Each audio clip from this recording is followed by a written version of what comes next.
കൂട്ടുകാരെ, pleasant tutorials എന്ന ഞങ്ങളുടെ എഡ്യൂക്കേഷണൽ ചാനലിലേക്ക് എല്ലാവർക്കും സ്വാഗതം. ഇന്ന് നമുക്ക് ഒരു പുതിയ പാഠം പഠിക്കാം. കേരള സിലബസിലെ 9ാം ക്ലാസ് ഹിന്ദി പാഠപുസ്തകത്തിലെ 3ാമത്തെ പാഠം. ഇത്തരം ക്ലാസുകൾ നിരന്തരമായി ലഭിക്കുവാൻ ഞങ്ങളുടെ ചാനൽ സബ്സ്ക്രൈബ് ചെയ്യാൻ മറക്കരുതേ. ഹിന്ദിയിലെ വളരെ പ്രസിദ്ധനായ കഥാകൃത്തായ പ്രേംചന്ദിന്റെ ബൂഢി കാക്കി എന്ന കഥയെ ആസ്പദമാക്കി പ്രസിദ്ധ സംവിധായകനായ ഗുൽസാർ തയ്യാറാക്കിയ ഒരു ഹ്രസ്വ ചിത്രവുമായി ബന്ധപ്പെട്ടുള്ള ഒരു കുറിപ്പ് അല്ലെങ്കിൽ ഒരു ഹ്രസ്വ വിവരണമാണ് ഇവിടെ നൽകിയിരിക്കുന്നത്. ഷസ്തി ബ്ലർബ്, പ്രശംസാ കുറിപ്പ്, പ്രസാധക കുറിപ്പ്. നമുക്ക് എന്താണ് ഇതിന്റെ മുഖ്യ സവിശേഷതകൾ എന്ന് നോക്കാം. Let us see what are the main features of a blurb. शस्ती के द्वारा किसी सृजनात्मक कार्य का परिचय संक्षिप्त एवं प्रभावी ढंग से किया जाता है. सृजनात्मक कार्य सृष्टिपरമായ പ്രവർത്തനം, ക്രിയേറ്റീവ് വർക്ക്. സംക്ഷിപ്ത ചുരുങ്ങിയ, ബ്രീഫ്. പ്രഭാവി ढंग से ഫലപ്രദമായി, എഫക്റ്റീവ്ലി. ഹിന്ദിയിൽ ഷസ്തി എന്നും ഇംഗ്ലീഷിൽ ബ്ലർബ് എന്നും പറയുന്നത് ഒരു രചനയെക്കുറിച്ചോ ഒരു പുസ്തകത്തെക്കുറിച്ചോ ഒരു സിനിമയെക്കുറിച്ചോ അല്ലെങ്കിൽ അത്തരത്തിലുള്ള ഏതെങ്കിലും ഒരു സൃഷ്ടിപരമായ പ്രവർത്തനത്തെക്കുറിച്ചോ ഉള്ള പ്രശംസാ കുറിപ്പാണ്. വളരെ ചുരുങ്ങിയ വാക്കുകളിലൂടെ ആസ്വാദകരെ അല്ലെങ്കിൽ ഉപഭോക്താക്കളെ സ്വാധീനിക്കുന്ന തരത്തിൽ അത്യാവശ്യ വിവരങ്ങൾ ഉൾക്കൊള്ളിച്ചു വേണം ഇത്തരം കുറിപ്പുകൾ തയ്യാറാക്കുവാൻ. A blurb is a praise note about a piece of writing, a book, a film or any other creative work. Such note should be prepared with essential information in very short words to attract the fans or customers. इसकी प्रस्तुति ऐसी होनी चाहिए कि पाठक स्वयं उसकी ओर आकर्षित हो जाए.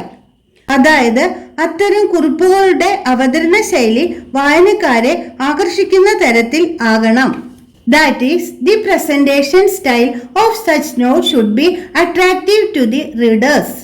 इसलिए शस्ती या ब्लर्ब लिखना भी एक सृजनात्मक कार्य है. അതുകൊണ്ട് തന്നെയാണ് അത്തരം പ്രശംസാ കുറിപ്പുകൾ തയ്യാറാക്കുക എന്നതും സൃഷ്ടിപരമായ പ്രവർത്തനമായി മാറുന്നത്. ഇനി നമുക്ക് പാഠഭാഗം നോക്കിയാലോ. Let us look at the lesson. आधुनिक हिंदी साहित्य के कालजयी कथाकार प्रेमचंद की एक मार्मिक कहानी है बूढ़ी काकी. ആധുനികമായ, മോഡേൺ. കാൽജയ് കാലത്തെ ജയിക്കുന്ന, ഇമ്മോർട്ടൽ ടൈംലെസ്. മാർമിക് മർമ്മസ്പർശിയായ, ടച്ചിങ്. ആധുനിക ഹിന്ദി സാഹിത്യത്തിലെ വളരെ പ്രശസ്തനായ അനശ്വര കഥാകൃത്ത് പ്രേംചന്ദിന്റെ ഹൃദയസ്പർശിയായ കഥയാണ് ബൂഢി കാക്കി. ബൂഢി കാക്കി is a heartwarming story of Premchand, a famous immortal story writer in modern Hindi literature. ബൂഢി വൃദ്ധ, ഓൾഡ് വുമൺ. കാക്കി ഇളയമ്മ, ആന്റി. ഇവിടെ പ്രേംചന്ദ് വയസ്സായ ഒരു സ്ത്രീക്ക് അവരുടെ ബന്ധുക്കളിൽ നിന്ന് നേരിടേണ്ടി വന്ന ദുരനുഭവം ആണ് ചിത്രീകരിക്കുന്നത്. Here Premchand portrays the unpleasant experience faced by an aged woman from her relatives. तो इस कहानी में प्रस्तुत होने वाली समस्या क्या हो सकती है? समस्या प्रश्न, प्रॉब्लम. मानवीय करुणा की भावना से ओतप्रोत इस कहानी में बुढ़ापे की समस्या को प्रस्तुत किया गया है. ओतप्रोत നിറഞ്ഞ, ഫിൽഡ്. ബുഢാപ്പ വാർദ്ധക്യം, ഓൾഡ് ഏജ്. പ്രസ്തുത് കർണ അവതരിപ്പിക്കുക, ടു പ്രസന്റ്. ഈ കഥയിൽ വാർദ്ധക്യവുമായി ബന്ധപ്പെട്ട പ്രശ്നം അവതരിപ്പിച്ചിരിക്കുന്നു. അത് മാനുഷികമായ കാരുണ്യത്തിന്റെ ഭാവനയാൽ നിറഞ്ഞതുമാണ്. The problem of old age is presented in this story. It is also filled with the emotion of human compassion. वृद्धजनों की जायदाद संपत्ति लेने के बाद उनकी उपेक्षा करने वाले सामाजिक यथार्थ की ओर कहानी इशारा करती है. जायदाद സ്വത്ത്, പ്രോപ്പർട്ടി. इशारा करना सूचिപ്പിക്കുക, to indicate. यह कहानी की सामाजिक यथार्थ की ओर इशारा करती है. ഈ കഥ ഏത് സാമൂഹിക യാഥാർത്ഥ്യത്തിനെയാണ് സൂചിപ്പിക്കുന്നത്? What social reality does the story refer to? वृद्धजनों की जायदाद या संपत्ति लेने के बाद उनकी उपेक्षा करने वाले सामाजिक यथार्थ की ओर. ചിലരെങ്കിലും വൃദ്ധജനങ്ങളിൽ നിന്ന് സമ്പത്ത് നേടിയ ശേഷം അവരെ ഉപേക്ഷിക്കാറുണ്ട്. ഈ ഒരു സാമൂഹിക യാഥാർത്ഥ്യത്തിനെയാണ് ഈ കഥ സൂചിപ്പിക്കുന്നത്. At least some people take wealth from the old people and leave them behind. This story refers to this social reality. ഇനി നമുക്ക് തുടർന്ന് കഥാസന്ദർഭം നോക്കാം. बूढ़ी काकी को विधवा हुए 5 वर्ष हो चुके हैं. उसके जवान बेटे की भी अकाल मृत्यु हुई. जवान युवावाയ യങ്, അകാൽ മൃത്യു അകാല മരണം, പ്രീമച്വർ ഡെത്ത്. വൃദ്ധയായ ആ സ്ത്രീ വിധവയായിട്ട് 5 വർഷമായി. അവരുടെ ചെറുപ്പക്കാരനായ മകനും അകാലത്തിൽ മരിച്ചു. The old woman had been widow for 5 years. Her young son also died prematurely. इस संसार में बूढ़ी को अपना कहने वाला कोई नहीं. काकी अपनी सारी संपत्ति भतीजे के नाम करवाकर उसके साथ रहती थी. संसार ലോകം, വേൾഡ്, അപ്ന തന്റേതായ, ഓൺ ഭതീജ സഹോദരപുത്രൻ, ബ്രദേഴ്സ് സൺ. വൃദ്ധയായ ആ സ്ത്രീക്ക് ഈ ലോകത്ത് സ്വന്തമെന്ന് കരുതാൻ ആരുമില്ല.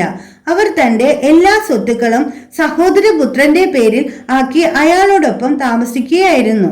So having no one of her own, that old lady put all her property in the name of her brother's son and lived with him. इंसान के लालच की कोई सीमा नहीं होती.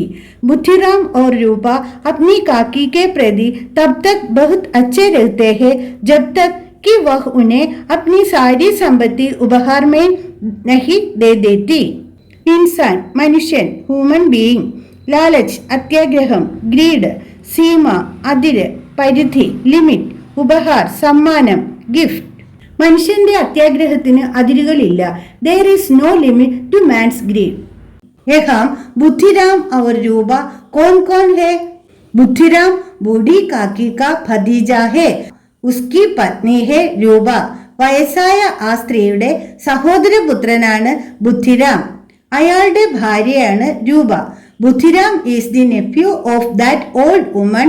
His wife is Rupa. Buddhiram और रूपा अपनी काकी के प्रति तब तक बहुत अच्छे रहते हैं जब तक कि वह उन्हें अपनी सारी संपत्ति उपहार में नहीं देती. ആ വൃദ്ധ തന്റെ എല്ലാ സ്വത്തും സമ്മാനിക്കുന്നതുവരെ ബുദ്ധിരാമിനും രൂപയ്ക്കും ആ സ്ത്രീ പ്രിയപ്പെട്ടവരായിരുന്നു. അതായത് എല്ലാ സ്വത്തും ആ വൃദ്ധയിൽ നിന്ന് നേടിയ ശേഷം ബുദ്ധിരാമിന്റെയും രൂപയുടെയും പെരുമാറ്റം മോശമായി തുടങ്ങി. After getting all the property from that old lady, Buddhiram and Rupa's behavior to her started deteriorate. എന്തൊക്കെ മോശം പ്രവൃത്തികളാകും അവർ ആ വൃദ്ധയോട് കാട്ടിയത്? What bad deeds they must have done to that old woman. वे लोग बात बात पर बूढ़ी काकी का अपमान और तिरस्कार करते थे. भरपेट भोजन से भी वह वंचित थी. തിരസ്കാർ, അവജ്ഞ, ഡിസ്റിഗാർഡ്. ഭർപേറ്റ് വയർ നിറച്ച്, full stomach, to full capacity. അവർ പലപ്പോഴും ആ വൃദ്ധയെ വാക്കുകളാൽ അധിക്ഷേപിക്കുകയും നിന്ദിക്കുകയും ചെയ്യുമായിരുന്നു. ആ സ്ത്രീക്ക് വയറ് നിറച്ച് ആഹാരം പോലും കിട്ടാതായി. They often verbally abused and insulted the old woman. She was also deprived of sufficient meal.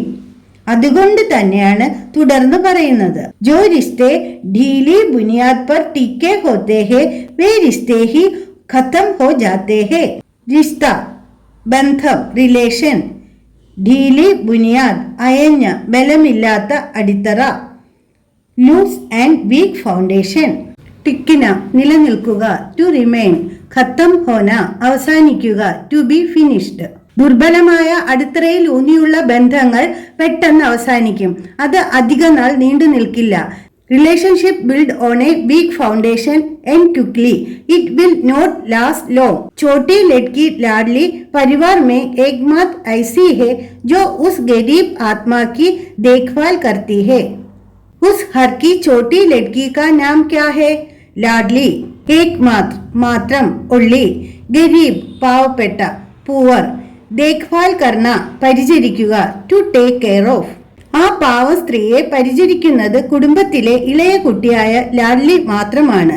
ഇനി നമുക്ക് ഈ പാഠവുമായി ബന്ധപ്പെട്ട ചില ചോദ്യങ്ങൾ നോക്കാം. ബൂഢി കാക്കി കിസ്കി കഹാനി ഹെ? प्रेमचंद की। बूढ़ी काकी कहानी में किस समस्या को प्रस्तुत किया गया है? बुढ़ापे की समस्या को। बूढ़ी काकी की विवशता के क्या क्या कारण है? बूढ़ी काकी विधवा है, एकमात्र बेटे की भी मृत्यु हुई है, सारी संपत्ति भतीजे के नाम करवाकर भी वह घर वालों से उपेक्षित है. ഇനി നമുക്ക് പാഠപുസ്തകത്തിലെ ഒരു ചോദ്യം നോക്കിയാലോ. फिल्म देखे, मुख्य घटनाओं को सूचीबद्ध करे. പ്രേംചന്ദിന്റെ ബൂഢി കാക്കി എന്ന കഥയെ ആസ്പദമാക്കി ഗുൽസാർ തയ്യാറാക്കിയ ഫിലിം കണ്ട് അതിലെ പ്രധാന സംഭവങ്ങൾ എഴുതാനാണ് ചോദ്യം. The question is to write the main events of Gulsar's film based on Premchand's story ബൂഢി കാക്കി. നമുക്കിത് എഴുതി നോക്കാം. अपने भतीजे बुद्धिराम को सारी संपत्ति देने पर बूढ़ी काकी का पश्चातापम, रिग्रेट. बुद्धिराम के बड़े लड़के मुखराम का तिलक. വധുവിന്റെ ഭാഗത്തുള്ളവർ വരന്റെ നെറ്റിയിൽ തിലകം ചാർത്തുന്ന ഒരു വിവാഹ ചടങ്ങ്. A marriage ceremony in which the bride's family puts a tilak on the groom's forehead. घर में विविध प्रकार के स्वादिष्ट भोजनों की तैयारी. भोजन भक्षणम, फूड. मात बूढ़ी काकी को भोजन न मिलना. बूढ़ी काकी का झूठा भोजन खाना. झूठा भोजन എച്ചിലായ ആഹാരം. Food left of after eating. ഇനി നമുക്ക് അടുത്ത ചോദ്യം നോക്കാം. लिखे फिल्म के मुख्य पात्र कौन कौन है? बूढ़ी काकी, काकी का भतीजा बुद्धिराम, उसकी पत्नी रूपा, उनका बड़ा लड़का मुखराम और छोटी लड़की लाडली. इनी मറ്റൊരു ചോദ്യം നോക്കിയാലോ. निम्नलिखित प्रस्ताव पढ़े और पाठ के आधार पर सही या गलत लिखे. बुद्धिराम और रूपा हमेशा बूढ़ी काकी का आदर करते थे. ഇത് ശരിയല്ല. ബുദ്ധിരാമും രൂപയും ആ വൃദ്ധയോട് അനാദരവ് കാണിച്ചിരുന്നു. Both of them disrespected the old lady. Boodhi Kaki के युवा पुत्र की अकाल में मृत्यु हुई. ഇത് ശരിയാണ്. This statement is correct. वृद्धजनों की जायदाद संपत्ति लेने के बाद उनकी उपेक्षा करना एक सामाजिक यथार्थ है. ഈ പ്രസ്താവന ശരിയാണ്. This statement is correct. उस परिवार में मात्र छोटी लड़की लाडली ही बूढ़ी काकी की देखभाल करती थी. ഇത് ശരിയാണ്. This statement is correct. ഇനി നമുക്ക് ഒരു പുസ്തകത്തിന്റെ പ്രസാധക കുറിപ്പിന്റെ ഒരു രൂപം നോക്കാം. കിതാബ് കി ശസ്തി കാ എഹ് നമൂന പഠേ. ഇത് പ്രേംചന്ദിന്റെ പ്രസിദ്ധ നോവലായ ഗോദാനെ കുറിച്ച് എഴുതിയിട്ടുള്ളതാണ്. This blurb is based on the famous novel of Premchand, Godan. Premchand के उपन्यासों में एक तरफ तो किसान जीवन का विशद चित्रण मिलता है, वहीं दूसरी ओर उनमें पतनशील और उदीयमान सामाजिक शक्तियों की असाधारण पहचान दिखाई देती है. उपन्यास നോവൽ. കിസാൻ കർഷകൻ, എ ഫാർമർ. പതൻശീൽ അധോഗതി പ്രാപിച്ച, ഡിക്ലൈനിങ്. ഉദീയമാൻ ഉയർന്നു വരുന്ന, റൈസിംഗ്. പ്രോമിസിംഗ് സാമാജിക് സാമൂഹികമായ, സോഷ്യൽ. പെഹച്ചാൻ തിരിച്ചറിവ്, ഐഡന്റിറ്റി. ദിഖായി ദേന കാണപ്പെടുക, ടു ബി സീൻ. പ്രേംചന്ദിന്റെ നോവലുകളിൽ ഒരു വശത്ത് കർഷക ജീവിതത്തിന്റെ വിശദമായ ചിത്രീകരണമുണ്ട്, മറുവശത്ത് അധപ്പതിക്കുകയും ഉയരുകയും ചെയ്യുന്ന സാമൂഹിക ശക്തികളുടെ അസാധാരണമായ തിരിച്ചറിവും കാണുവാൻ സാധിക്കും. On the one hand, Premchand's novel have a detailed depiction of farmers' life. On the other hand, an extraordinary recognition of the social forces that decline and rise can also be seen. गोदान अनेक अर्थों में सर्वथा अनूठी रचना है. सर्वथा पूर्णमाയും, completely. അനൂഠി അപൂർവമായ, rare unique. Godaan പലതരത്തിലും തികച്ചും സവിശേഷമായ ഒരു രചനയാണ്. गोदान is completely a unique work in many ways. इसमें मुनाफे और मेहनत की दुनिया के बीच गहराती खाई को उन्होंने बड़ी बारीकी से चित्रित किया है. मुनाफा लाभം പ്രോഫിറ്റ്, മെഹനത്ത് പരിശ്രമം ഹാർഡ് വർക്ക്, ദുനിയ ലോകം വേൾഡ്, ഗഹരാന ആഴമുള്ളതാവുക ടു ബി ഡീപ്പൻഡ്, ഖായി കിടങ്ങ് ട്രെഞ്ച്, ബാരീക്കി സെ സൂക്ഷ്മമായി മൈന്യൂട്ട്ലി. ലാഭത്തിന്റെയും അധ്വാനത്തിന്റെയും ലോകങ്ങൾ തമ്മിലുള്ള ആഴമേറിയ വിടവ് അദ്ദേഹം ഇതിൽ വളരെ സൂക്ഷ്മമായി ചിത്രീകരിച്ചിട്ടുണ്ട്. അതായത് മുതലാളികളുടെ ലാഭക്കൊതി കൊണ്ട് തൊഴിലാളി വർഗത്തിന് അധ്വാനത്തിന്റെ ഫലം കിട്ടാറില്ലായിരുന്നു. In this he has very minutely depicted the deep gulf between the words of profit and labor. गोदान में अनेक किसान पात्रों को उभार कर रखने के बदले उनका ध्यान होरी पर केंद्रित रहा है. ഈ നോവലിലെ പ്രധാന കഥാപാത്രമാണ് Hori. Hori is the main character in this novel. ഉഭാർക്കർ രഖ്ന ഉയർത്തിക്കാട്ടുക, ടു ഹൈലൈറ്റ്, കെ ബദ്ലെ പകരം, ഇൻസ്റ്റെഡ് ഓഫ്, ധ്യാൻ ശ്രദ്ധ, അറ്റൻഷൻ. ഗോദാൻ എന്ന ഈ നോവലിൽ നിരവധി കർഷക കഥാപാത്രങ്ങളെ ഉയർത്തിക്കാട്ടുന്നതിനു പകരം അദ്ദേഹം ഹോറി എന്ന ഒരു കഥാപാത്രത്തിൽ തന്റെ ശ്രദ്ധ പുലർത്തിയിരിക്കുന്നു. Instead of highlighting many farmer characters in Godan, the main focus has been on Hori. उसके चरित्र में उन तमाम किसानों की विशेषताएं मौजूद है जो जमींदारों और महाजनों की धीमे धीमे किंतु बिना रुके चलने वाली चक्की में पिसने के लिए अभिशप्त है. ചരിത്ര, സ്വഭാവം, ക്യാരക്ടർ, തമാം മുഴുവൻ, എൻറ്റയർ മൗജൂദ് ഉണ്ടായിരിക്കുന്ന, പ്രസന്റ്, ജമീന്ദാർ ജന്മി ലാൻഡ്ലോഡ്, മഹാജൻ പണം പലിശയ്ക്ക് കൊടുക്കുന്ന ആൾ, എ മണി ലെൻഡർ, ധീമെ ധീമെ പതുക്കെ സ്ലോലി, ബിനാ രുക്കെ നിർത്താതെ നോൺ സ്റ്റോപ്പ്, ചക്കി തിരികല്ല് ഗ്രൈൻഡിംഗ് സ്റ്റോൺ, പിസ്ന പൊടിക്കപ്പെടുക, ടു ബി പൗഡേർഡ്, അഭിശപ്ത് ശപിക്കപ്പെട്ട കേഴ്സ്ഡ്. ഭൂവുടമകളുടെയും പണമിടപാടുകാരുടെയും സാവധാനത്തിലുള്ളതും നിലയ്ക്കാത്തതുമായ പീഡനത്തിനിരയായ കർഷകരുടെ മുഴുവൻ വിശേഷതകളും ഹോറിയുടെ സ്വഭാവത്തിൽ കാണുവാൻ സാധിക്കും. ഇവിടെ കർഷകർക്ക് നേരിടേണ്ടി വന്ന പീഡനത്തെ തിരുകല്ലിൽ പൊടിക്കപ്പെടുന്നതിന് തുല്യമായ ശാപം പോലെ പറഞ്ഞിരിക്കുകയാണ്. The slow and relentless oppression of the farmers by landlords and money lenders can be seen in the character of Hori. Here the torture faced by the farmers is described as a curse equivalent to being powdered in a grinding stone. बार बार पढ़ने के बाद भी इस रचना की ताजगी खत्म नहीं होती, यही इसकी महानता है. ताजगी പുതുമ, നോവൽറ്റി, ഖത്തം ഹോന അവസാനിക്കുക, ടു ബി ഫിനിഷ്ഡ്. ആവർത്തിച്ച് വായിച്ചാലും ഈ കൃതിയുടെ പുതുമ നഷ്ടപ്പെടുന്നില്ല. ഇതാണ് ഇതിന്റെ മഹത്വം. Even after reading it again and again, the novelty of this novel does not end. This is its greatness. ഇനി നമുക്ക് ഇതിൽ നിന്നുള്ള ചില ചോദ്യങ്ങൾ നോക്കിയാലോ. പ്രേംചന്ദ് के उपन्यासों में किसका विशद चित्रण मिलता है? किसान जीवन का. गोदान किसका अनूठा उपन्यास है? प्रेमचंद का. गोदान का प्रमुख पात्र कौन है? होरी. प्रेमचंद के समय में किसानों का जीवन अभिशप्त हो गया था. क्यों?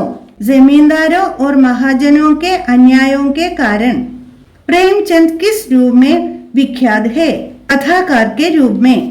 കൂട്ടുകാരെ, ഈ പാഠം ഇവിടെ പൂർണ്ണമാവുകയാണ്. അടുത്ത പാഠവുമായി നമുക്ക് വീണ്ടും കാണാം.